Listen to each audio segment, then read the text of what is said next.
encienda la cámara, quienes lo pueden hacer, como dije, es muy importante a los efectos de poder tener un mejor ida y vuelta con ustedes, ¿verdad? Bueno, vamos a vamos a empezar con la clase, ¿sí? A mí me gusta ser puntual, así que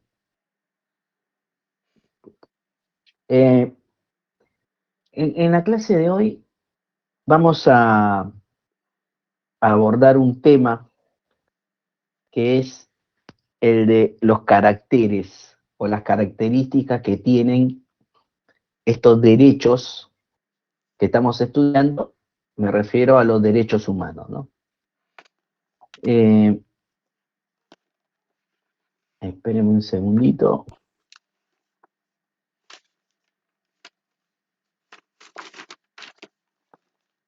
Voy a ver si cambio la forma en cómo les veo.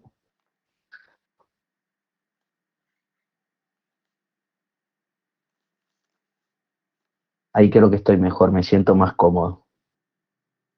Perfecto. Muy bien.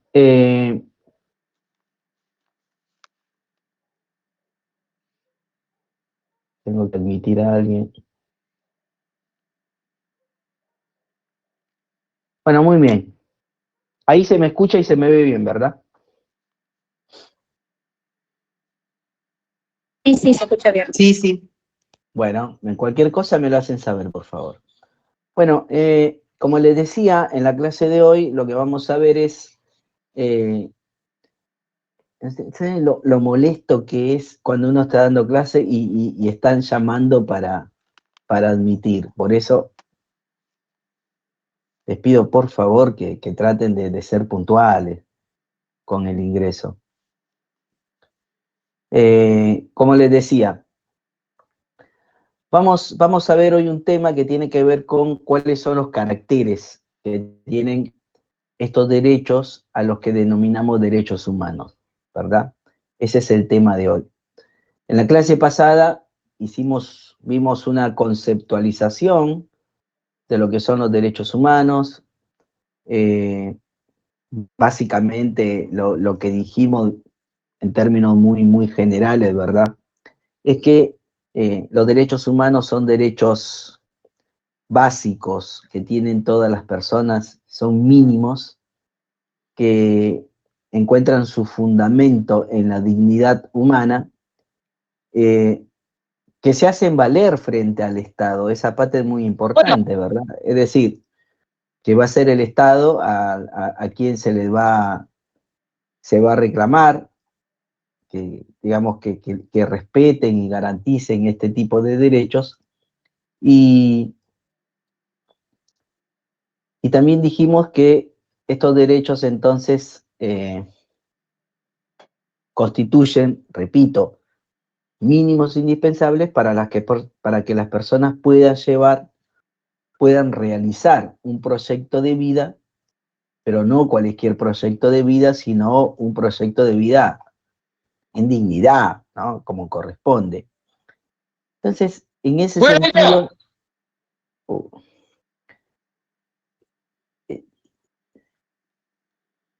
por favor, apaguen su micrófono, porque yo no sé si ustedes habrán escuchado por ahí un grito.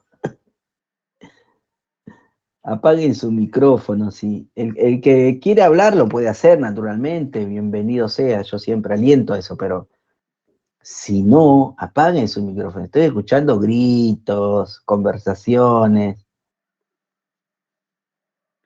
Entonces, yo decía que estos derechos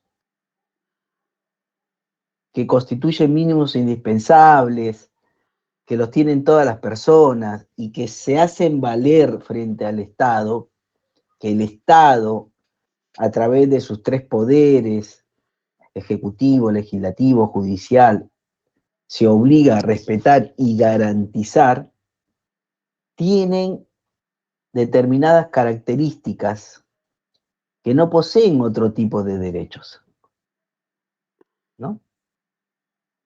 Y esas características, vamos a ver, esos caracteres hacen a la identidad que tienen estos derechos y que derivan de la propia naturaleza que los mismos tienen.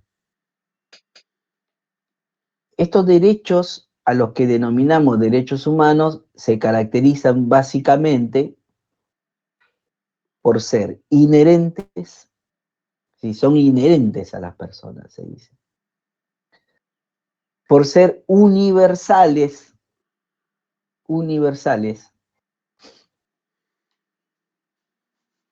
por ser indivisibles, interdependientes,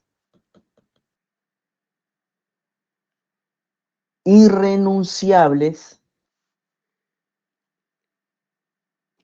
También se dice que son de desarrollo progresivo. Y un último carácter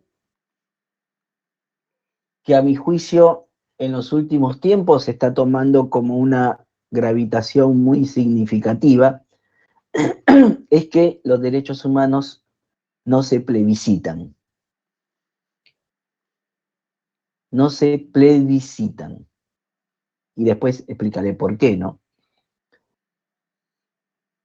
Tienen que saber, antes de adentrarnos en el desarrollo de cada uno de estas características, que estos caracteres que tienen los derechos humanos no representan por sí mismas una suerte de, digamos, de compartimentos estancos, sino que, por el contrario, ¿no? Alguno de estos caracteres se encuentran presentes en otros caracteres. ¿Qué quiero decir con esto? Si uno dice que tal derecho es de carácter universal, eso no significa que no sea de desarrollo progresivo, que no sea irrenunciable. Es decir, que cada uno de los derechos a los que denominamos derechos humanos va a tener varias de estas características que se retroalimentan. ¿Qué quiero decir con esto? La inherencia de los derechos humanos, por ejemplo, se dice que no es solo la base de que se diga de que son universales, sino que implica también de que, por ejemplo, sean indivisibles. Ya lo vamos a ver, ¿sí? Estos caracteres, estas características que tienen los derechos humanos, vamos a ver que se retroalimentan entre sí. ¿Y cuáles son esos caracteres? Veamos el primero de estos caracteres, ¿no? Como yo dije, se dice que los derechos humanos son inherentes. ¿Y qué significa que sean inherentes? ¿Qué implica la inherencia? Que sean inherentes, entonces significa bueno, que como los derechos humanos tienen su fundamento, su razón de ser en la dignidad de las personas, esa dignidad que tienen las personas, bueno, es algo inalienable a la misma, es inherente a ella. Esto significa que esa dignidad la tienen todas las personas, más allá de cualquier condición personal, más allá de cualquier situación, más allá de cualquier circunstancia, más allá de cualquier comportamiento que puedan poseer o llevar adelante. No importa. La dignidad intrínseca que es inherente a las personas la tienen todas, con independencia, insisto, de cualquier condición. Entonces, ¿eso qué significa? Significa que esa inherencia implica que la persona no se puede desprender de sus derechos humanos, que la persona no pierde sus derechos humanos por razón alguna. Ahora, pero esto no significa digamos, el hecho de que no se pueda perder, eso no significa que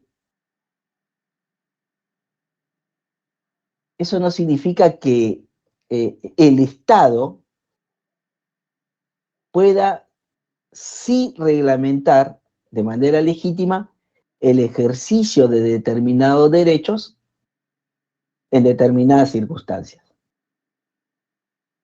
Repito, es insoportable esto de un ruido, ustedes no lo sienten, pero a cada rato siento un ruido de que me piden admisión, admisión.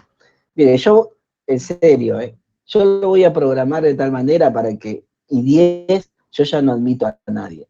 En serio. Es como que uno se distrae. O sea, si la clase es a las 6, traten de entrar a las 6.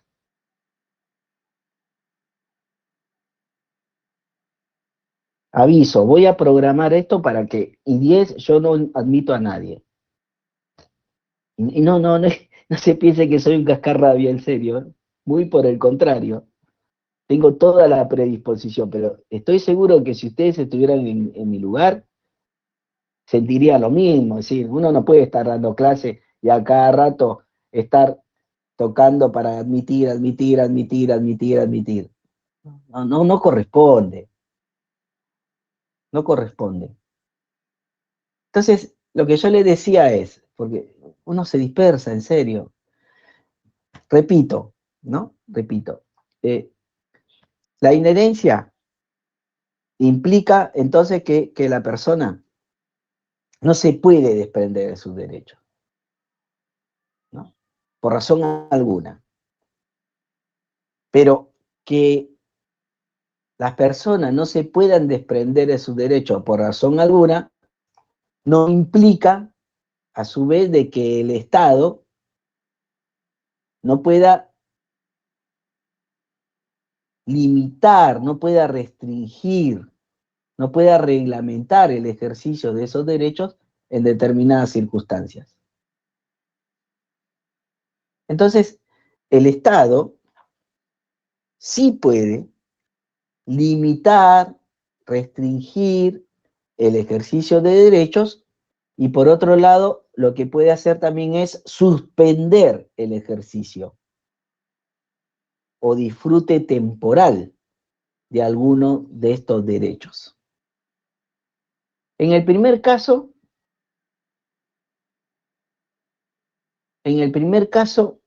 cuando hablo de restringir, de limitar, el Estado puede hacer esto en tiempos de normalidad.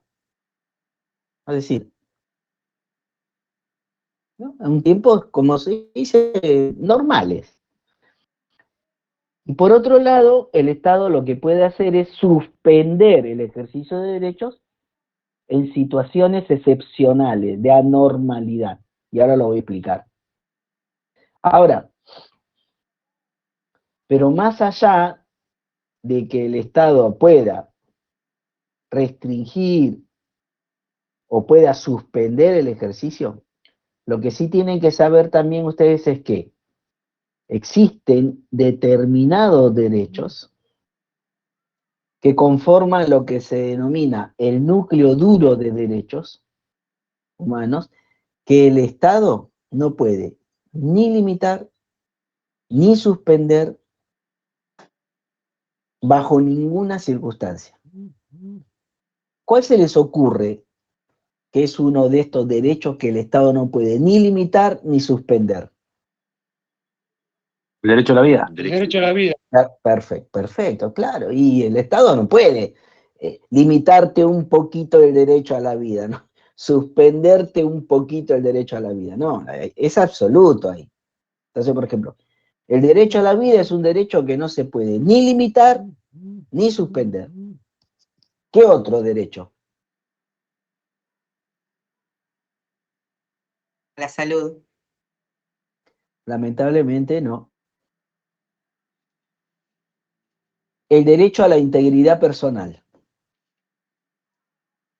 ¿Qué significa el derecho a la integridad personal? Bueno, es ese derecho a que el Estado no aplique torturas ni infrinja tratos o penas crueles, inhumanas o degradantes. Eso también, o sea, no se puede ni limitar ni suspender. Hay una prohibición absoluta de aplicar torturas.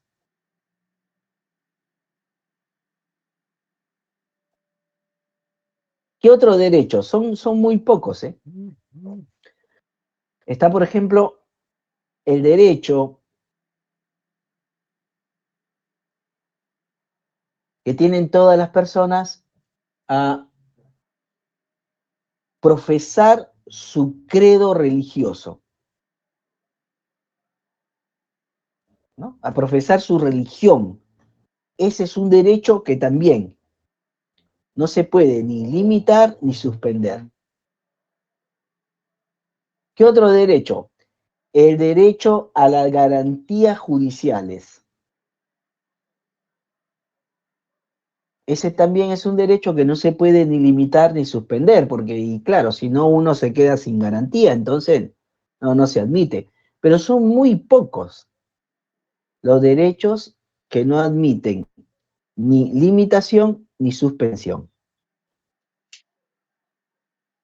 Ahora, dicho esto, todos los demás derechos a los que denominamos derechos humanos se pueden limitar o suspender.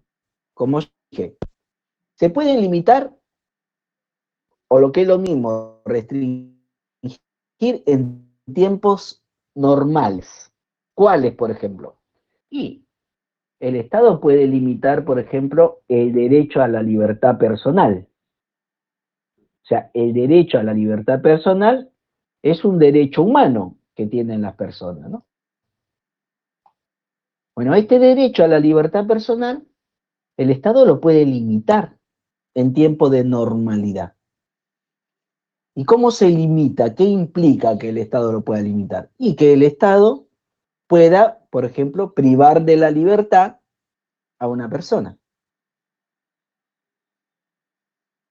Ahora, para que el Estado pueda privar de la libertad a una persona, el Estado tiene que, obviamente, garantizar ese derecho. ¿Y cómo lo garantiza? Observando determinadas garantías. La primer garantía es que la detención tiene que ser legal. ¿Eso qué significa? Significa, dicho de la misma manera, que nadie puede ser privado de su libertad de manera ilegal. Es decir, que los supuestos que habilitan al Estado a privar de la libertad a una persona tienen que estar previstos en la ley. Y esto es muy importante porque si no, fíjense, sería como muy caprichoso, ¿verdad? Sí, yo te detengo porque se me ocurre. Yo te detengo porque, no sé, qué sé yo, dijiste algo que no me gustó. Yo te detengo porque no me gusta tu cara. No, el Estado puede privar de la libertad a una persona, sí, pero en tanto y en cuanto el supuesto habilitante, avisen por favor si tienen un grupo de WhatsApp que no admito a más nadie, que no insistan. El supuesto habilitante de las privaciones de la libertad tienen que estar previstos en la ley. ¿Sí? Tienen que estar previstos en una ley. Y además no solamente que estén previstos en la ley, sino que esos supuestos estén objetivamente detallados. ¿Esto qué significa? Significa que se tiene que respetar el principio de legalidad y tipicidad. Legalidad en el supuesto, obviamente, de que tiene que estar el supuesto contemplado en la ley. Y respetar el principio de tipicidad significa que ese supuesto tiene que estar objetivamente detallado, que no le dejen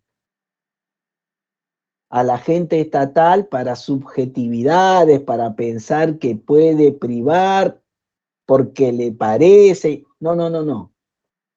Tiene que efectivamente estar como muy claro que ese supuesto le va a permitir privar de la libertad a una persona, ¿no? Entonces, en materia de derecho a la libertad personal, por ejemplo, en la ley procesal penal, seguramente ustedes lo conocen, ¿verdad? ¿Cuáles son los supuestos que habilitan al Estado a privar de la libertad a una persona? ¿En qué casos? A ver, ¿quién puede responder? Riesgo de fuga.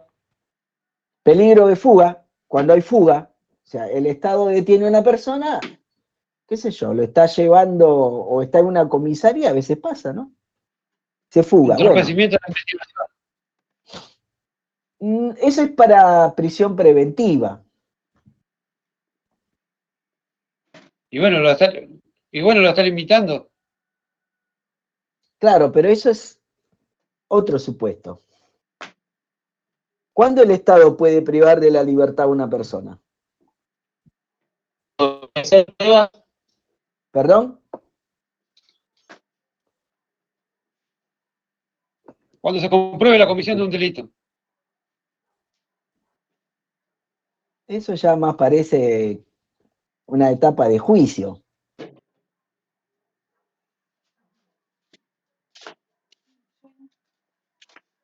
Cuando comete un delito, profe.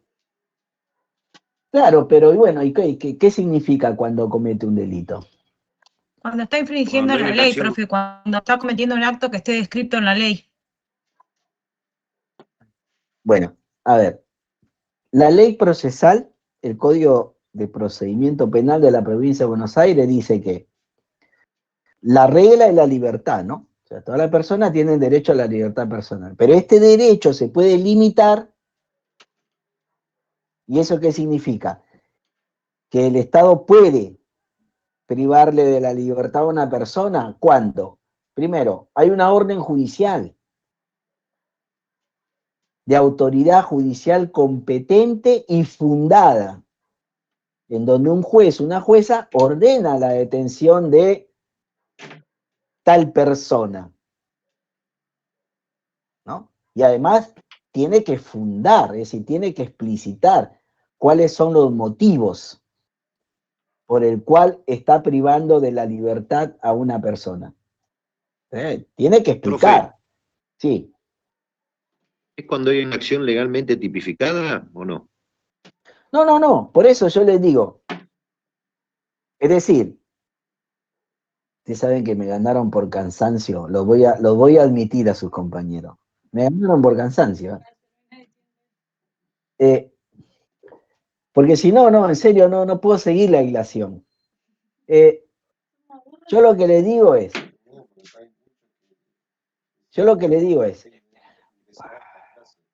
Esperen que. Yo lo que les digo es que esos casos que permiten limitar el ejercicio del derecho a la libertad personal tienen que estar previstos en la ley. Entonces, uno de los supuestos que habilitan a privar de la libertad a una persona es cuando esa persona es privada de la libertad. ¿Por qué? Y porque hay una orden judicial emitida por autoridad judicial competente que sea además escrita, que esté fundada en los hechos y en el derecho. Ese es un caso, ¿no? En donde un juez le ordena a un agente encargado de hacer cumplir la ley, a alguien de la policía judicial, vaya y detenga a tal persona. Listo, ese es un caso. Segundo. ¿También cuando lo encuentran cometiendo el delito? ¿Eso cómo se llama? Flagrancia. Muy bien. Cuando se sorprende a una persona en flagrancia. que es, como bien ustedes dijeron, el mismo momento en que la persona está cometiendo un delito. ¿Qué otro? Cuando hay indicios vehementes de que la persona cometió un delito. O el último supuesto que ustedes lo mencionaron, cuando hay fuga, cuando la persona se fuga. Bueno, en esos casos, entonces el Estado está habilitado, fíjense, para limitar el derecho a la libertad personal.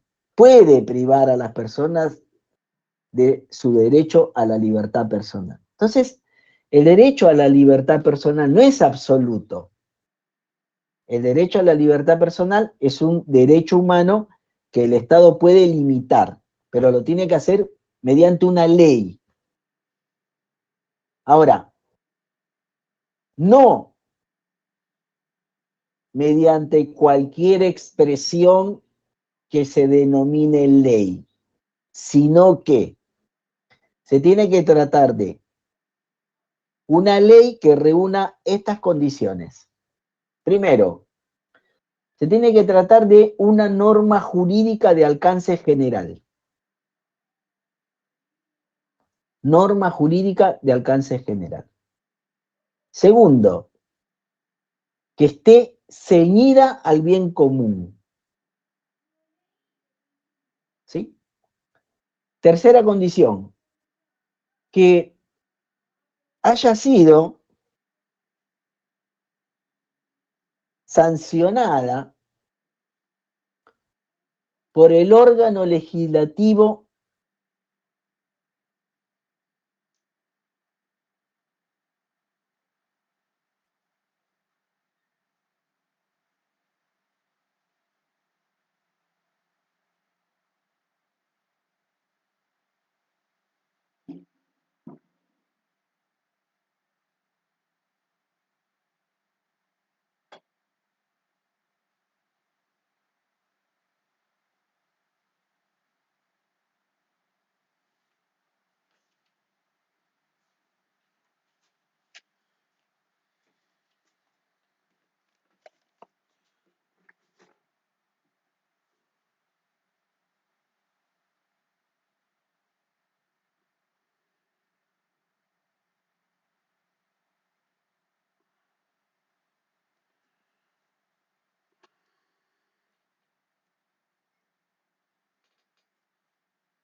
Tengo una consulta.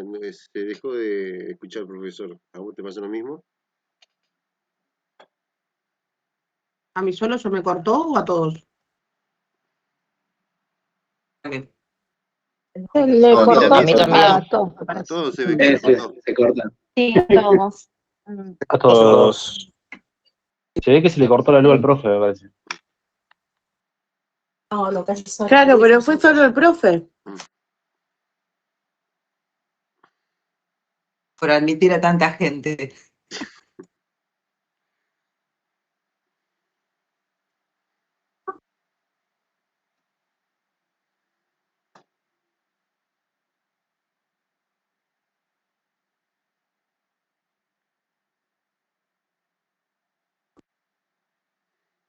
A ver, dale, da la clase vos.